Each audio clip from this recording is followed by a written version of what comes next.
கத்தி எடுத்தவன் கத்தியாலதான் சாவான்னு சொல்லுவாங்க. அது பல விஷயங்கள்ல உண்மையாகிடுது. இங்கேயும் அப்படித்தான் ஒரு கொலை நடந்திருக்கு. மாமூல் வசூலிக்க போனவரு இப்போ உயிரோட இல்ல. என்ன நடந்தது?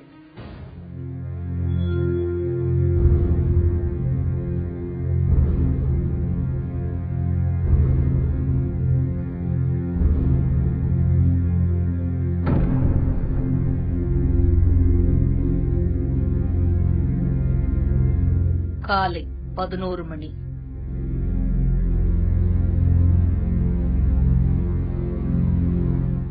நெல்லை மாவட்டம் கரையிருப்பு கிராமத்தின் அந்த சாலையை காவல்துறையினர் முற்றுகையிட்டிருந்தார்கள்.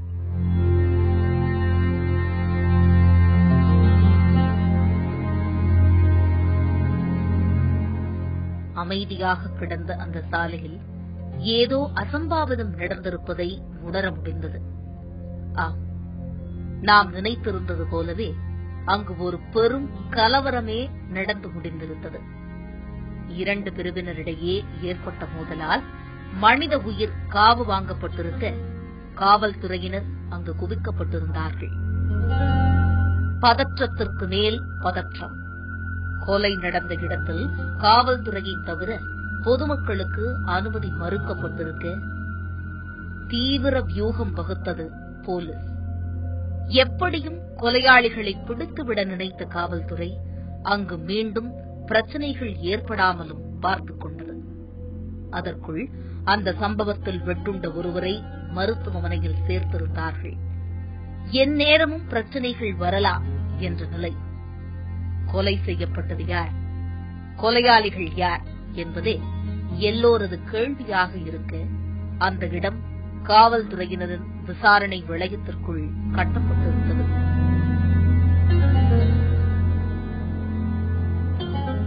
இந்த நிலையில் காவல்துறையின் தொடர் விசாரணையில் பல்வேறு திடுக்கிடும் தகவல்கள் வெளியாகின.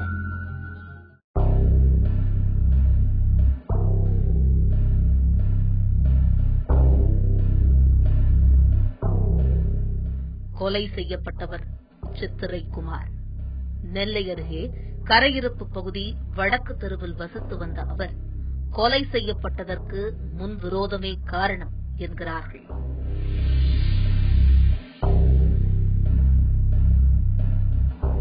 கரையிருப்பு கிராமத்தில் தனியார் அறக்கட்டளைக்கு சொந்தமான நிலத்தில் கட்டுமான பணி நடைபெற்று வருவதால் அந்த நிலப்பரப்பை சமப்படுத்த சரள்மண் லாரியில் அடிக்கும் பணி நடந்து வந்தது.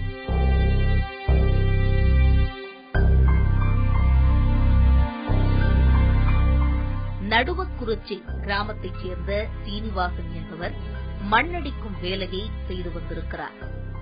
இந்த நிலையில் கரையிருப்பு கிராமம் வழியாகத்தான் மணல் லாரிகள் சென்று வர முடியும். அதனால் சித்திரைக்குமார் என்பவர் இதற்கு எதிர்ப்பு தெரிவிக்க தொடர்ந்து இருவருக்குள்ளும் சண்டை இருந்து வந்ததாக கூறப்படுகிறது. அந்த வழியாக லாரிகள் சென்று வந்தால் அதற்கு பணம் கொடுக்க வேண்டும் என்று சித்திரைக்குமார் மிரட்டி வந்ததாக சொல்கிறார்கள். இதனால் சித்திரைக்குமாருக்கும் செந்தில்குமாருக்கும் இடையே பல முறை சண்டை ஏற்பட அன்றைய தினம் இருதரப்பினருமே கடுமையாக தாக்கிக் கொள்ள சித்திரைக்குமாரின் உயிர் பரிதாபமாக பிரிந்தது. பிரச்சனையில் காயமடைந்தவர்கள் தற்போது மருத்துவமனையில் சேர்க்கப்பட்டு சிகிச்சை பெற்று வருகிறார்கள்.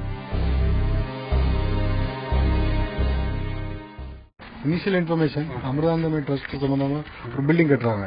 அதுக்கு மணல் சரல் மண் அடிக்கிறதுல ஒரு குரூப்புக்கும் இன்னொரு குரூப்புக்கு இடையில இந்த ரோடு பர்டிகுலர் ரோடு யூஸ் பண்ணக்கூடாது அப்படின்னு சொல்லிட்டு ஒரு பிரச்சனை.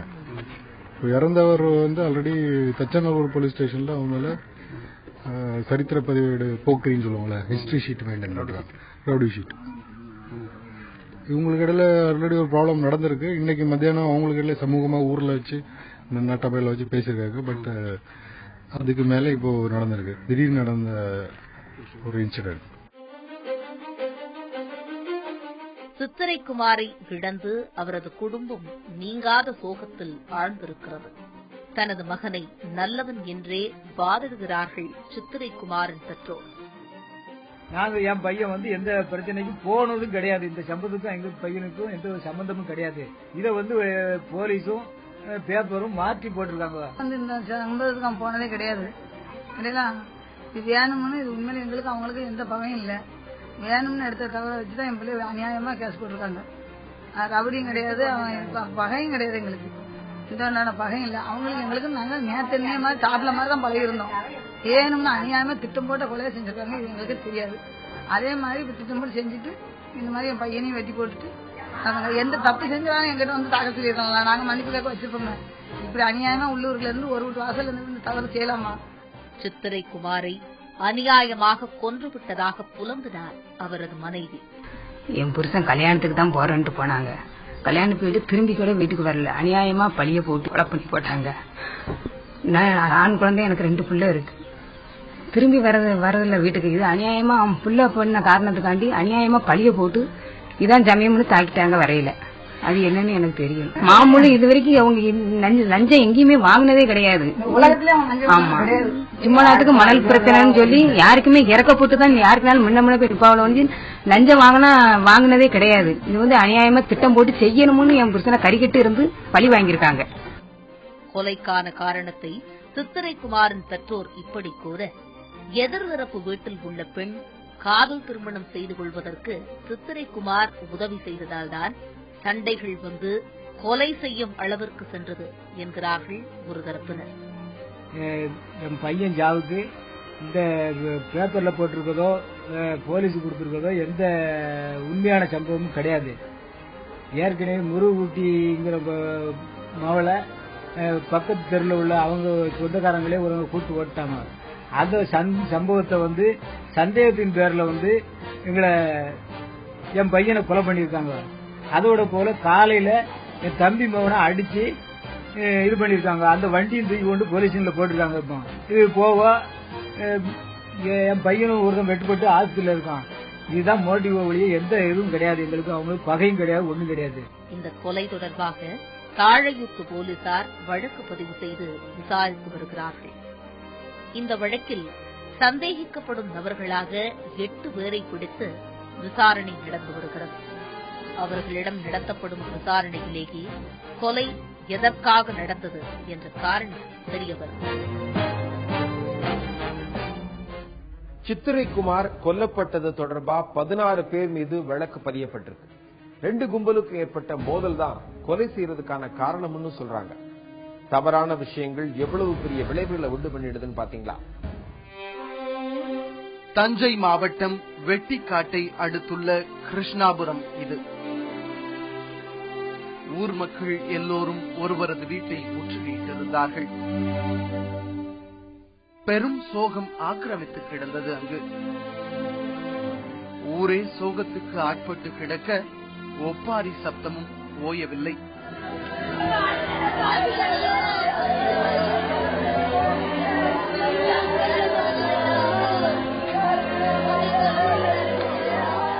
அந்த வீட்டினில் வெட்டி கொல்லப்பட்டிருந்தார்கள் அப்பாவும் மகளும்.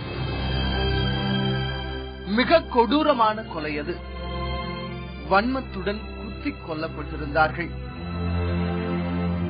காவல்துறைக்கு தகவல் செல்ல அந்த 2 உடல்களும் பிரேத பரிசோதனைக்காக ஒரத்தநாடு அரசு மருத்துவமனைக்கு அனுப்பி வைக்கப்பட்டது.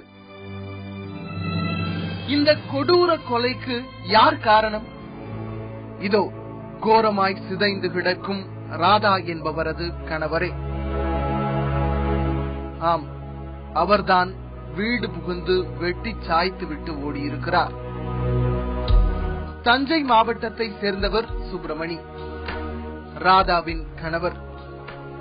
இவர்களுக்கு 2 அழகான குழந்தைகள். என் அண்ணன் பொண்ணெல்லாம் கட்டினது கட்டி அவங்க போய் வாழ்ந்து 7 வருஷம் 2 குழந்தைங்களை பெற்று நல்ல குடும்பமா தான் இருந்தாங்க. கொலை நடப்பதற்கு 1 வாரத்திற்கு முன்புதான் சுப்பிரமணி சிங்கப்பூரில் இருந்து தஞ்சாவூருக்கு வந்து சேர்ந்திருக்கிறார். ராதாவுக்கும் சுப்பிரமணிக்கும் இடையே நீண்ட காலமாக சண்டை இருந்து வந்ததால் ராதா தனது தாய் வீட்டிற்கு வந்துவிட்டதாக கூறப்படுகிறது. சில காலம் கழித்து சுப்பிரமணியும் சிங்கப்பூருக்கு சென்றுவிட ராதா தனது குழந்தைகளுடன் அம்மா வீட்டிலேயே இருந்திருக்கிறார். அவங்களுக்குள்ள ஒரு வருத்தம் இருந்துருச்சு. தவறான வழிக்கு போறேன்னு சண்டை போட்டு கம்பு போட்டு அவ பிரிஞ்சு வந்துட்டா. அதோட இங்க இருந்தா, இவன் சிங்கப்பூர் போயிட்டான். சிங்கப்பூரில் இருந்து வந்தவர் ராதா வீட்டிற்கு சென்று மீண்டும் தன்னுடன் வர சொல்லி கட்டாயப்படுத்த இருவருக்குள்ளும் கடுமையான வாக்குவாதம் நடந்திருக்கிறது. தூங்கி எந்திரிக்கும் போது பாத்தீங்கன்னா ஒரே சவுண்டு, கதவு சவுண்ட் இருந்தோடனே டக்குன்னு என்ன பண்ணிட்டேன்னா பிள்ளைங்களை தூக்கிக்கிட்டு நின்னேன். நாத்தனா வீட்டுக்குள்ள இருந்துட்டு வெளியில வரதுக்குள்ள என்ன நடந்துச்சுங்கிறதே தெரியாது. சவுண்டு கேட்டோம்னா பக்கத்துல உள்ளவங்களை அழைக்க போகும்ட்டு நான் ஓடிட்டேன்.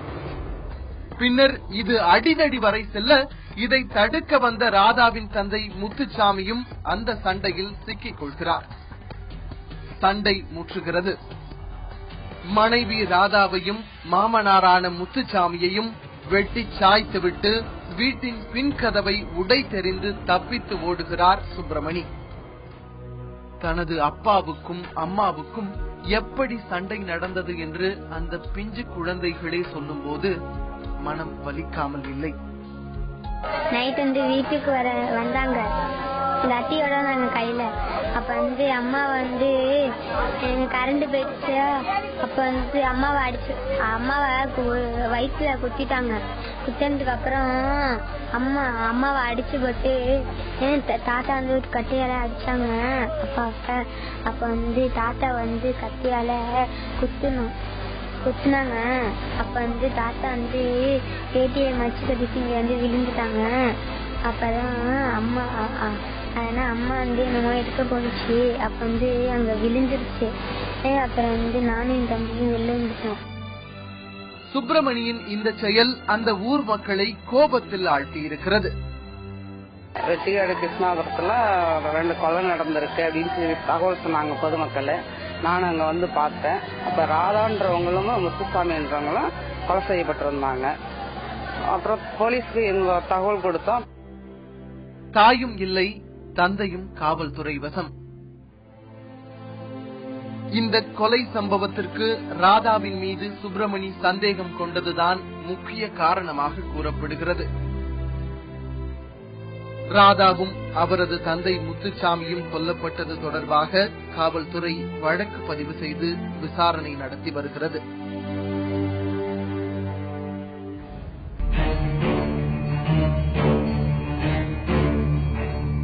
தமிழ்நாட்டில் கல்வி கற்கக்கூடிய நபர்களுக்கு அவங்களுடைய கல்வி தகுதிக்கு ஏற்றாற் போல அரசு வேலைவாய்ப்பு வழங்கணும் அப்படிங்கிற நோக்கத்தில் அடிப்படையாக கொண்டு பல ஆண்டு காலமாகவே வேலைவாய்ப்பு அலுவலகங்கள் அப்படிங்கிறது இயங்கி வருகிறது ஒவ்வொரு மாவட்டத்திலையும்.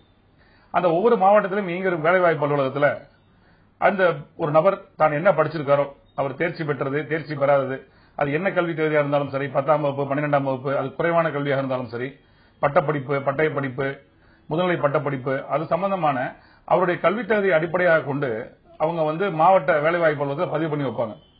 அவங்களுடைய கல்வி தகுதிக்கு ஏற்றாற் போல வேலைவாய்ப்புகள் அரசு அலுவலகங்களையும் சரி, அரசு சார்ந்த நிறுவனங்களையும் அப்படிப்பட்ட வாய்ப்புகள் வரும்பொழுது பதிவு பண்ணி வச்சிருக்கிற நபர்களுக்கு அந்த இன்டர்வியூ கார்டு அனுப்பிச்சு வைப்பாங்க. நேர்முகல் எதுக்காக போய் தேர்வுக்காக போங்க அப்படின்னு சொல்லி அனுப்பிச்சு வைப்பாங்க.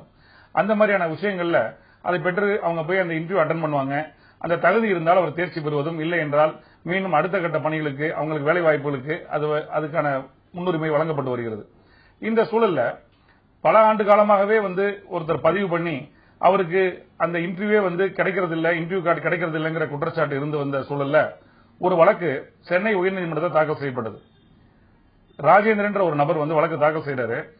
அவர் சொல்றாரு, நான் ஒரு 4 ஆண்டு காலம் 63 இருந்து 68 வரைக்கும் நான் ஒரு ஆட்டோமொபைல் ஷாப்ல மெக்கானிக் வேலை பார்த்து வந்தேன். என்னுடைய கல்வி தகுதி 5ஆம் வகுப்பு. நான் 1971 நான் செங்கல்பட்டு மாவட்ட வேலைவாய்ப்பு அலுவலகத்தில் பதிவு பண்ணேன். அதன் பிறகு நான் திருவள்ளூருக்கு அந்த மாவட்ட அலுவலகத்திற்கு மாற்றப்பட்ட பொழுது அங்கேயும் பதிவு பண்ணி வச்சிருக்கிறேன். 3 ஆண்டுகளுக்கு ஒரு முறை நான் பதிவு பண்ணி வச்சாலும் எனக்கு ஒரு முறை கூட எனக்கு இன்டர்வியூ கார்டு கொடுக்கவே இல்லை. 2011 நான் கடைசியா போய் பதிவு பண்ணும் பொழுது, புதுப்பிக்க போகும் பொழுது 2014 என்னை வர சொன்னாங்க. 2011 எனக்கு 60 வயசு ஆயிருச்சு. இனி நான் எப்படி 42 காலம் கழித்து எனக்கு வருன்ற நம்பிக்கை எனக்கு ரொம்ப கஷ்டமா இருக்குன்னு சொல்லி அவர் அதற்காக பரிகாரம் கேட்டு, தமிழக அரசுக்கு எதிராக அவர் ஒரு பரிகாரம் கேட்டு ஒரு ரிட்டு மனு தாக்கல் செய்யறாரு. அந்த மனு நீதியரசர் கே.கே. சசிதரன் முன்னாடி விசாரணைக்கு அந்த தீர்ப்பு வந்து மிக வினோதமான வழக்காக கருதப்பட்டு, ஆனால் ரொம்ப ஒரு அடிப்படையில எல்லாருக்கும் பயனுள்ள வகையில ஒரு தீர்ப்பாக அது அமைந்துள்ளது. அந்த தீர்ப்புல நீதியரசர் வந்து உச்சநீதிமன்ற தீர்ப்பினுடைய மேற்கோள் காட்டி பல வழக்குகளை சொன்னதெல்லாம் சொல்லி, இந்த உலகமயமாக்கல் தாராளமயமாக்கல் கொள்கை எல்லாம் வந்து ஏழைகளுக்கும் இந்த மாதிரி வேலை வாய்ப்புல வந்து அலுவலகத்தில் பதிவு செஞ்சவங்களுக்கு கிடைக்காம போயிடுது. 42 ஆண்டு காலமாக பதிவு செஞ்ச ஒருத்தருக்கு வேலை வாய்ப்பு வந்து ஒரு முறை கூட கார்டு அனுப்பலைங்கிறது ரொம்ப துரதிருஷ்டவசமானது. இது வந்து அரசு அதிகாரிகள் வந்து அவங்க இயந்திரத்தனமா பணிபுரியுறாங்க அப்படிங்கறதான் காட்டுதுன்னு அவர் வேதனையை தெரிவித்து தமிழக அரசுக்கு வந்து ஒரு உத்தரவு கொடுக்கிறாரு. அவருக்கு வந்து கருணை அடிப்படையில அவருக்கு ஓய்வூதியம் வழங்கவோ அப்படி இல்லைன்னா அவருக்கு ஏதாவது இழப்பீடு வழங்கவோ நீங்க வந்து கன்சிடர் பண்ணணும்னு அவர் வந்து உத்தரவிடுகிறார். ஆனால் அந்த உத்தரவிலே அவர் சொல்றாரு, இவர் 42 ஆண்டு காலம் பதிவு பண்ணி அவருக்கு எந்த இன்டர்வியூ கார்டு வரலையே ஒழிய அவரு தமிழக அரசுக்கு எந்த விதமான கோரிக்கை மனுவும் அவர் தாக்கல் செய்யலங்கிறத சொல்லியிருக்கிறார். அந்த அடிப்படையில இந்த உத்தரவின் அடிப்படையில இது வந்து விளங்குவது என்னவென்றால், இந்த மாதிரி பதிவு பண்ணி பல ஆண்டு காலமாக வந்து 3 ஆண்டுகளுக்கு ஒரு முறை புதுப்பித்தும் கூட எந்த விதமான இன்டர்வியூ கார்டும் வேலை வாய்ப்பு அலுவலகத்திலிருந்து வரல அப்படின்னா அது தொடர்பாக ஒரு கோரிக்கை மனு தமிழக அரசுக்கு அனுப்பணும். அந்த மனு பரிசீலிக்கப்பட்டாலோ பரிசீலிக்கப்படவில்லை என்றாலோ அதற்கு எதிராக உயர்நீதிமன்றத்தில் ஒரு ரிட் மனு தாக்கல் செஞ்சு அதற்கான பரிகாரமாக இழப்பீடோ இல்லைன்னா அவங்களுக்கான ஓய்வூதியமோ அவங்க வந்து அதை பெறுவதற்கு சட்டத்தில் இடம் இருக்கிறது. மீண்டும் வேறொரு வழக்கோடு உங்களை சந்திக்கிறேன். நன்றி, வணக்கம்.